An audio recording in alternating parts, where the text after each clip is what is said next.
അനാഥരാണ് ഗുണ്ടകളല്ല, നമ്മൾ അനാഥരാണ് ഗുണ്ടകളല്ല.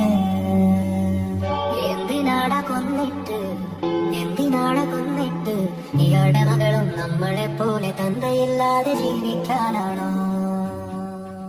നമ്മൾ അനാഥരാണ് ഗുണ്ടകളല്ല, നമ്മൾ അനാഥരാണ് ഗുണ്ടകളല്ല. ജനിച്ചു വീണു തന്നെ അച്ഛൻ മരിച്ചെന്ന ചീത്തപ്പേര് ജീവിതകാലം മുഴുവൻ ആ കുഞ്ഞു കേൾക്കാനോ? ഇവിടെ തന്നെയല്ലേ അവളും വളരേണ്ടത്, ഇവിടെ തന്നെയല്ലേ അവളും വളരേണ്ടത്. നമ്മൾ അനാഥരാണ് ഗുണ്ടകളല്ല, നമ്മൾ അനാഥരാണ് ഗുണ്ടകളല്ല, നമ്മൾ